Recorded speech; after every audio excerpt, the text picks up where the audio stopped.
नमस्कार दोस्तों, आज हम वैद्युत रसायन का चौथा भाग शुरू करने जा रहे हैं। और ये देखते हैं आज की इस वीडियो में हम कौन-कौन सी चीजें पढ़ने वाले हैं। आज की इस वीडियो में सबसे पहले हम वैद्युत अपघटनी सेल के बारे में पढ़ेंगे, उसके बाद हम फैराडे के नियम के बारे में पढ़ेंगे और आखिरी में हम वैद्युत अपघटन के उत्पाद के बारे में पढ़ेंगे। तो आइए सबसे पहले शुरू करते हैं वैद्युत अपघटनी सेल से।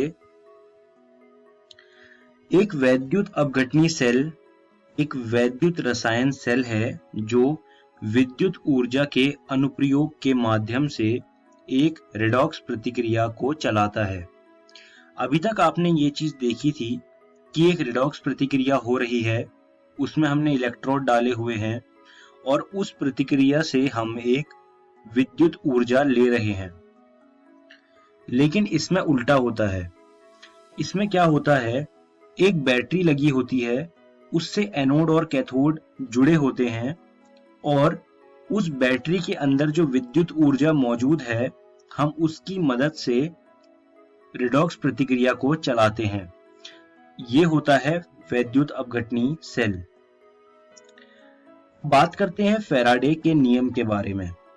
माइकल फैराडे ने दो नियम दिए थे, तो हम अभी सबसे पहले वाला नियम देखने वाले हैं।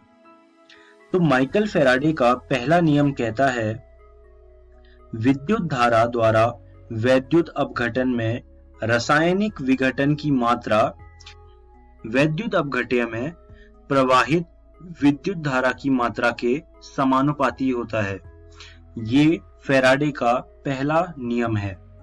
आप इस नियम को अपनी कॉपियों में लिख लीजिए, ये परीक्षा में पूछा जाता है। अब बात करते हैं फैराडे के दूसरे नियम की।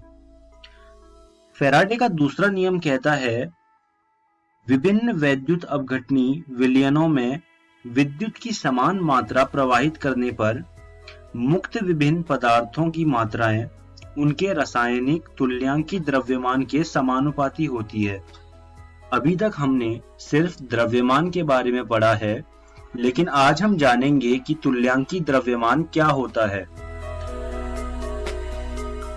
तुल्यांकी द्रव्यमान धातु का परमाणविक द्रव्यमान भागा धनायन को अपचयित करने में प्रयुक्त इलेक्ट्रॉनों की संख्या के बराबर होता है। आप इस चीज को अपनी कॉपियों में लिख लीजिए, ये बहुत ही जरूरी चीज है, ये परीक्षा में अक्सर पूछ ली जाती है। अब बात करते हैं प्रश्न को हल करने का तरीका। आपकी एनसीईआरटी में एक सवाल है, वो सवाल कुछ इस प्रकार है, CuSO4 के विलयन को 1.5 एम्पियर की धारा से 10 मिनट तक वैद्युत अपघटित किया गया। कैथोड पर निक्षेपित कॉपर का द्रव्यमान क्या होगा? इसका हल जो है वो आपकी एनसीईआरटी में पहले से ही मौजूद है, लेकिन कई लोगों को इस तरह के सवाल समझ नहीं आते कि कैसे किया जाए। तो उसके लिए मैं आपको ये बताऊंगा कि इन सवालों को करने का तरीका क्या होता है। तो आइए जानते हैं सबसे पहले हमें क्या करना होता है। सबसे पहले कुल आवेश को निकालें। कुल आवेश को निकालने का तरीका क्या है, धारा को समय से गुणा करिए और इससे आपका कुल आवेश निकलेगा। और इस बात का ध्यान रखिएगा कि समय जो है वो सेकंड में हो, मिनट में ना हो। फिर रिडॉक्स अभिक्रिया को लिखें। जो भी रिडॉक्स अभिक्रिया होने वाली है उसको आप लिख लें। उसके बाद आप कुल इलेक्ट्रॉनों का पता लगाइए। आप ये पता लगाइए उस रिडॉक्स अभिक्रिया में कुल कितने इलेक्ट्रॉन आ जा रहे हैं। इन सब के बाद आपको कुल इलेक्ट्रॉनों की संख्या जो आपने निकाली है उसको 1 फैरेड से गुणा करना है। गुणा करने के बाद आपको क्या करना है, आपने जो कुल आवेश निकाला था सबसे पहले, उस कुल आवेश से ये जो संख्या आई है, अभी जो आपने 1 फैरेड से गुणा करके जो संख्या निकाली है उसको भाग कर दें। ऐसा करने के बाद आपके पास जो भी संख्या आई होगी उसे धातु के द्रव्यमान से गुणा कर दें।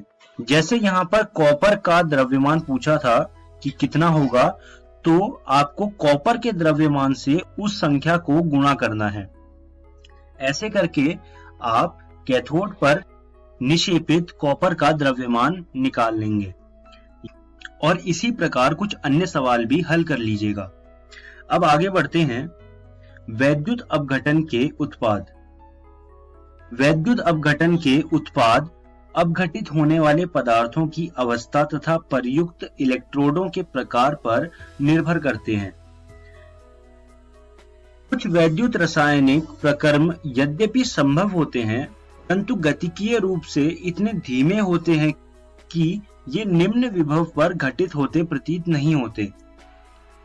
ऐसी परिस्थितियों में अतिरिक्त विभव लगाना पड़ता है, जिसे अधिविभव कहते हैं, जो इन प्रक्रमों को और कठिन बना देता है। अधिविभव परीक्षा के उद्देश्य से एक बहुत ही जरूरी टॉपिक है। आप इसको अपनी कॉपी में जरूर लिख लीजिए और एनसीईआरटी से इसको एक बार फिर से पढ़िएगा। अब हम इस वीडियो के अंत में आ गए हैं, तो आइए देखते हैं कि आज की इस वीडियो में हमने क्या क्या सीखा। सबसे पहले हमने वैद्युत अपघटनी सेल के बारे में पढ़ा। उसके बाद हमने फैराडे के नियम पढ़े, जिसमें हमने फैराडे के 2 नियम पढ़े, और आखिरी में हमने वैद्युत अपघटन के उत्पाद पढ़े। मैं उम्मीद करता हूं आपको मेरी पढ़ाई हुई चीजें समझ आई होंगी और मैं आपको ये सलाह दूंगा कि आप इन सब चीजों को एनसीईआरटी रसायन विज्ञान भाग 1 से जरूर पढ़ लीजिएगा और इनके कुछ प्रश्न भी हल कर लीजिएगा। आने वाली वीडियो में हम सबसे पहले बैटरियां पढ़ेंगे, उसके बाद हम ईंधन सेल के बारे में पढ़ेंगे और आखिरी में हम संक्षारण के बारे में पढ़ेंगे। धन्यवाद दोस्तों।